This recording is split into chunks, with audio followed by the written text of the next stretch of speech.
Nang umalis na si Raquel, napabagsak si Ram sa upuan. Napahawak siya sa kanyang dibdib na parang may mabigat na bato na nakadagan dito. Bakit? Bulong niya sa sarili. Bakit ako nasaktan ng ganito? Hindi niya alam kung anong gagawin. Parang nawalan siya ng direksyon. Ang babaeng minamahal niya ay may boyfriend na at wala siya magagawa kundi tanggapin to. Napabuntong hininga siya at tumayo. Kailangan niya magpatuloy sa kanyang buhay. Hindi niya maaaring hayaang maparalisa siya sa kanyang sakit. Makakayanan ko rin to. Bulong niya sa sarili. Magiging okay rin ako. Pero sa kanyang puso, alam niyang hindi madali ang kanyang gagawin. Kailangan niya makalimot kay Raquel at kailangan niyang simulan ng kanyang buhay muli. Pero hindi pa rin niya alam kung paano niya gagawin yon. Ang alam lang niya ay mahal niya si Raquel at ang sakit na nararamdaman niya ngayon ay parang hindi niya kayang tiisin. Subalit nagulat siya na makilala ko sinong boyfriend ni Raquel, ang kanyang half-brother na si Sebastian. Ram! Tawag sa kanya ni Sebastian. Nagmamadali itong kaibigan mo. Ipapakilala daw ako sa pinakamalapit niyang kaibigan. Nagdilim ang paningin ni Ram. Tumingin siya kay Raquel na masayang ngumingiti. Ang kanyang mga matay kumikislap. Ito ang titig na matagal na niyang pinapangarap na sanay sa kanyang itinutok. Ngunit ngayon, ito ay para sa iba.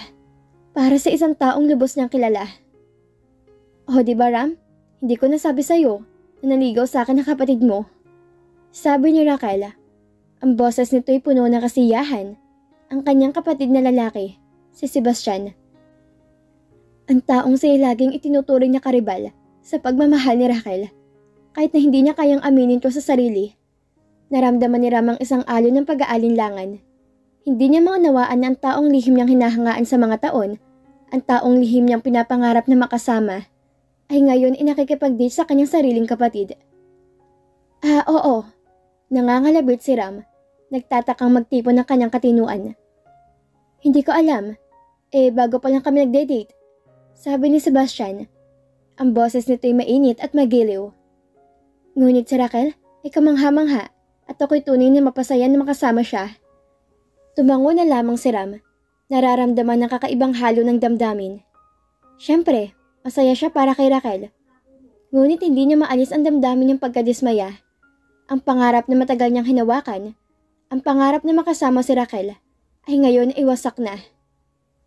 Natutuwa ako na masaya kayo. Nasabi niya, ang kanyang boses ay masikip. Masaya ako para sa inyong dalawa. Ngumiti na mainit si Sebastian. Ang kanyang mga matay kumikislap sa kasiyahan. Salamat Ram, magkakasama tayo na maraming oras. Ngumiti si Ram ng pilit. Sinisikap itago ang sakit sa kanyang puso. Alam niyang kailangan niyang tanggapin ang sitwasyon. Ngunit mas mahirap to kaysa iniisip. Kailangan niyang hanapin ang paraan upang magpatuloy, upang bitawan ang mga damdamin niya para kay Raquel. At tanggapin na ang kanyang kapatid na ngayon ay minamahal niya. Naging tagapakinig na lang si Ram sa kwentuhan ni Raquel at Sebastian. Nasa gilid lang siya, nakasandal sa upuan at nakikinig sa tawanan niya mga to. Parang isang estatwa sa isang museo. Nanonood ng mga tao na naglalakad-lakad at nagkukwentuhan. Ang bawat tawa ni Raquel, ang bawat biro ni Sebastian, ay parang mga karayom na tumutusok sa puso ni Ram. Ang bawat pagtingin ni Raquel kay Sebastian ay parang isang malaking bato na bumagsak sa kanyang dibdib. Ang ganda naman ng mga kwento mo, Sebastian. Sabi ni Raquel, ang mga mata niya ay kumikislap sa saya. Sobrang nakakatawa. Naku, wala yun. Sabi ni Sebastian, tumatawa. Mas nakakatawa ka naman magkwento, Raquel. Talaga? Tanong ni Raquel, nagpipigil ng ngiti. Oo naman, sagot ni Sebastian. Ang sarap pakinggan ng boses mo. Sus, nagpapakiyot ka lang. Sabi ni Raquel na tumatawa. Tumingin si Ram sa kanila. Ang puso niya ay nagsisimula na magkagulo. Parang gusto niyang tumakbo palabas ng cafe para lang makalayo sa sakit na nararamdaman niya. Pero alam niyang hindi niya magagawa yon. Kailangan niya manatili doon. Kailangan niyang tiisin ang sakit na nararamdaman niya. May sasabihin ka ba, Ram? Tanong ni Raquel. Napansin ang katahimikan ni Ram. Wala. Sagot ni Ram at pilit na ngumiti. Nakikinig lang ako. Sigurado ka? Tanong ni Sebastian. Parang ang tahimik mo eh. Oo naman, sagot ni Ram. Okay lang ako. Pero sa loob-loob niya, alam niyang hindi siya okay. Ang sakit na nararamdaman niya ay parang isang malaking dagat na nagwawasag sa kanyang puso. Ang pangarap niyang makasama si Raquel ay parang isang malaking bato na nahulog sa dagat na yon at tuluyan ng nalunod. Kailan ka ulit magkukwento? Tanong ni Raquel kay Sebastian. Bukas? Sagot ni Sebastian. Pwede rin mamaya kung gusto mo. Sige, sabi ni Raquel. Excited na ako? Napailing si Ram. Ang sarap-sarap pakinggan ng tawanan nila. Pero ang sakit na nararamdaman niya ay parang hindi niya kayang tiisin. Parang gusto niyang sumigaw. Gusto niyang umiyak. Gusto niyang mawala lang sa mundo. Pero alam niyang hindi niya yun magagawa.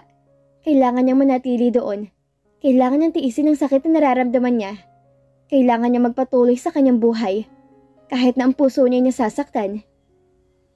Ibig mong sabihin, ikaw ang nauna kay Raquel? Tanong ni Sabrina kay Ram. Inagaw ba siya sa'yo, ni Sebastian? Parang gano'n na rin. Tugon ni Ram. Ngunit iniisip ko lang na baka si Raquel ay hindi nakalaan sa akin. Pero hindi mo ba sinubukang ipaglaban siya? Usisa pa ni Sabrina. Hindi maitago ang pag-uusisa sa kanyang tinig. Saglit na tumahimik si Ram. Tila po bumabalik ang mga alaala sa kanyang isipan. Sinubukan kong ipaglaban siya. Sagot niya sa wakas. Ngunit minsan, kahit gaano mo pa ipaglaban ng isang tao, kung hindi man siya para sa'yo, kailangan mong tanggapin yon. At si Sebastian, tanong ni Sabrina, anong ginawa niya? Napabuntong hininga si Ram. Si Sebastian? Siya ang naging dahilan kung bakit nawala si Raquel sa akin. Sabi niya na marahan. Pero ngayon, mas naiintindihan ko na. Siguro nga may mga bagay na nangyayari para sa isang mas malaking dahilan. Tahimik si Sabrina. Hinayaan si Ram sa kanya mga iniisip. Alam niyang may mga sugat na hindi basta-basta naghihilom. Ngunit batid din niya na sa likod ng bawat kwento, may natututunan at paglaya. Pero mahal mo pa rin siya, di ba? Muling tanong ni Sabrina. Ang kanyang mga matay matalim na nakatitig kay Ram, tila sinusubukang basahin ang kanyang damdamin.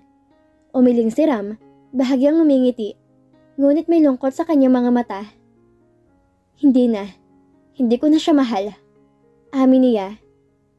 Siguro, bahagi ng puso ko'y lagi mananatiling sa kanya. Pero alam kong hindi na siya maaaring balikan. Ang nakaraan ay nakaraan na, at hindi ko kayang ipilit ang isang bagay na hindi na pwede. At si Sebastian? Tanong ni Sabrina. Kamusta ng relasyon niyo? Paano mo siya kayang pakisamahan matapos ang lahat? Muling napabuntong hininga si Ram. Si Sebastian ay kapatid ko, bago pa dumating si Raquel. Sagot niya. Oo, masakit ang nangyari. Ngunit pinili kong patawarin siya.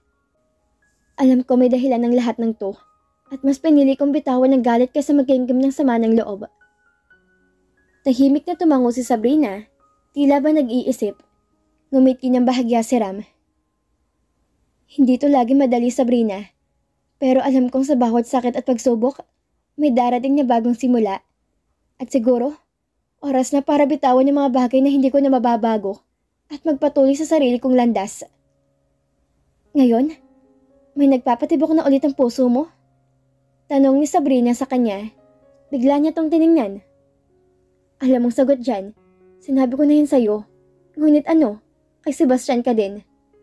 Napakaswerte niya. Lahat ng nais ko nakukuha niya. Malungkot ang mga mata ni Ram na tumitig kay Sabrina. Ram, mahinang tugon ni Sabrina, bakas ang pag-aalinlangan sa kanyang boses. Hindi mo naintindihan, hindi naman sa kanya lahat. Pero sa kanya ka pumili. Mabilis na putol ni Ram. Masingsing nakatitig kay Sabrina. At ano naman ang laban ko? Kahit kailan hindi ko siya matalo. Maging sa puso ni Raquel noon o sa puso mo ngayon. Napayo ko si Sabrina. Tila hindi makatingin ng diretso kay Ram. Hindi ganun kadali, Ram. Hindi mo alam kung gaano ko kahirap na ginawa ang lahat. para maging totoo sa sarili ko. Kaibigan ka sa akin. Pero si Sebastian, siya ang mahal ko. Mahal nga ba? Tanong ni Ram, may bahagyang pag-asam sa boses. Napalunok si Sabrina, pinipilit panatilihin ang kalmado niyang boses. Mahal ko siya, Ram. Mahina, ngunit matatag na sagot ni Sabrina. Pero hindi ibig sabihin nun na hindi kita pinapahalagahan. Magkaiba lang tagang nararamdaman ko para sa inyo. Tumango si Ram, ngunit halatang nagpipigil ng emosyon. Alam kong hindi ko mapipilit ang puso mo, Sabrina. Alam kong wala akong magagawa kundi tanggapin to. Pero sana maintindihan mo rin na mahirap para sa akin na makita kayong dalawa. Lalo na't alam kong kahit papaano, minahal kita. Ram, ayokong saktan ka. Pakiusap ni Sabrina. Nanginginig ang tinig. Ayoko maging dahilan ng sakit na nararamdaman mo. Alam ko. Sagot ni Ram. Nagpipilit ngumiti kahit halatang mabigat na kanyang damdamin. At hindi kita sinisisi. Siguro kailangan ko ng taga magpatuloy. Tanggapin na may mga bagay na hindi ko kayang baguhin. Pero paano kung balang araw magbagong isip mo? Tanong ni Ram, nagbabaka sakali. Paano kung mapagtantong ako palang tagang gusto mo? Napabuntong hininga si Sabrina, ngunit may maliit na ngiti sa kanyang mga labi. Kung mangyari man yan, masaya ako. Kasi alam kong totoong nararamdaman mo para sa akin. Pero hindi ko ipapangako na pipiliin kita. Kasi baka mamaya, may takot na ako sa pag-ibig. Si Ram ang madalas nagiging sandalan ni Sabrina at hiningahan ng sama ng loob. Dumaan din kasi sila ni Sebastian sa mga hindi masyadong pagkakaunawaan. May mga araw na umaalis si Sebastian sa bahay at minsan, madaling araw pa yon. Wala naman siya mapagtanungan kung saan pumupunta ang kanyang asawa dahil ayaw niyang malaman ng iba na may iba siyang pinagdadaanan. Ngayong gabi, natatakot na naman siya matulog dahil pakiramdam niya aalis na naman ang kanyang asawa. Matulog ka na, masama sa'yo nagpupuyat. Sabi nito sa kanya. Wala nang ibang kakaiba sa kinikilos nito. Magbabasa muna ako ng pampaantok. Pagdadahilan niya. Ngunit ang totoo, nais niya tong bantayan upang malaman niya kung saan to pumupunta. Subalit napuyat siya nang hindi man lang to bumabangon o umaalis man lang. Madaling araw na siyang nakatulog. Ang hindi niya inaasahan ay ang kanyang pagising wala na si Sebastian sa kanyang tabi. Nagmamadali siyang bumangon at sumilip sa bintana. Pagbaba niya ng hagdan, naglilinis sa mga katulong. Binati siya ng mga ito. Good afternoon po, ma'am. Bati ng mga to. Good afternoon? Nangunot ang kanyang noo sa bati ng mga to. Opo, ma'am. 12:30 na po ng tanghali. Doon pa lang niya naisipang tumingin sa pendulum clock na nasa salas. Oo nga, malinaw na malinaw. Tanghali na siya nagising. Agad siyang bumalik sa kanilang kwarto at kinuhang kanyang cellphone. May message doon mula kay Sebastian. Nagpaalam tong umalis ng bahay. Nagsabi na nasa office. Nagbili ng kanyang breakfast at lunch. Napahawak siya sa kanyang noo. Masyado lang ata siyang napaparanoid kakapanood niya ng drama series. Absent tuloy siya ngayong araw. Biglang nagring ang kanyang phone. Si Ram iyon. Bakit hindi ka pumasok? Tanong ni Ram sa kanya. Hindi ka naman basta nag-absent ah. Tinanghali ako ng gising? Sagot ko sa kanya. Totoo naman yun, hindi ako agad nagising. Yung asawa mo narito, kasama niya si Raquel. Pagbabalita niya sa akin, napadda ako sa sinabi niya, hindi ko akalaing pupunta doon yung babaeng yun.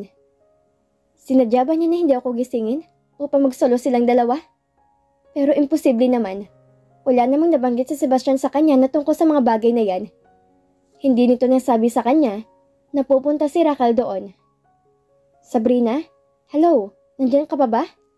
Nawala niya sa alaala ko, nakausap ko si Ram. Pupunta ka ba? Hindi na.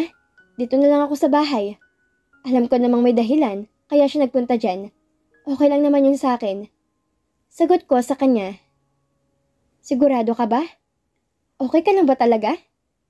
Nag-aalalang tanong ni Ram. Narinig ko ang pag-aalala sa boses niya. Alam niya kung gaano ko kamahal si Sebastian at alam niyang malaki ang posibilidad Masaktan ako dahil sa nangyari. Oo naman, okay lang ako. Tsaka alam mo namang hindi ako nakapag-drive na ganito kalit. Baka matraffic ako. Besides, mas makakapag-isip ako na maayos dito sa bahay. Pagsisinungaling ko, hindi ko kaya na makita sila magkasama. Hindi ko kaya ang makita si Sebastian na masaya sa piling ng iba. Sigurado ka ba? Parang hindi ka okay. Kung gusto mo susunduin kita dyan, makakapag-drive pa naman ako. Nag-alok si Ram. Hindi na. Salamat ha. Okay lang talaga ako. Saka gusto ko mapag-isa. Sagot ko. Okay, sige. Tawagan mo lang ako kung may kailangan ka. I'm always here for you, Sabrina. Salamat, Ram. Ikaw din. Ibinaba ko ang tawag.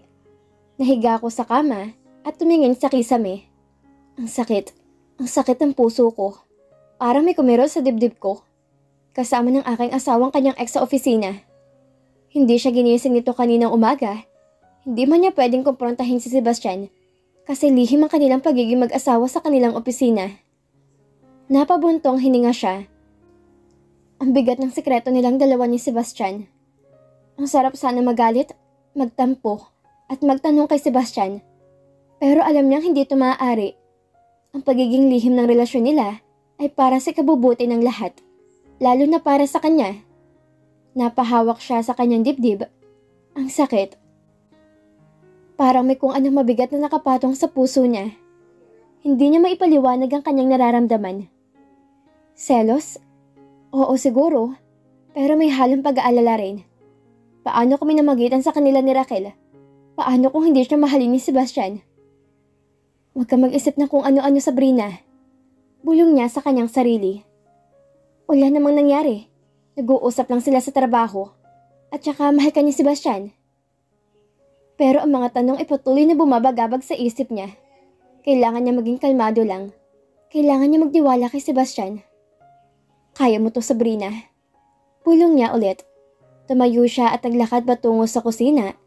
Kailangan niyang kumain para makapag-isip na maayos. Kailangan niya mag-focus sa trabaho niya. Kailangan niya maging malakas para kay Sebastian. Napabuntong hininga siya ulit. Mahal ka ni Sebastian, alam mo yun. Pero bakit ganitong nararamdaman niya? Kailangan niya magtiwala. Bulong niya sa sarili. Kailangan ko magtiwala kay Sebastian. Kailangan niya magtiwala sa asawa niya. Kailangan niya magtiwala sa kanilang relasyon. Pero ang sakit ay nanatili. Ang kirot sa puso niya hindi mawala-wala. Bumalik siya sa kwarto pagkatapos kumain at sinubukang tawagan si Sebastian. Nagriring ng iyon, walang sumasagot. Nakalimang tawag pa siya, wala pa ring sumasagot. Isang mensahe ang kanyang natanggap sa hindi kilalang numero.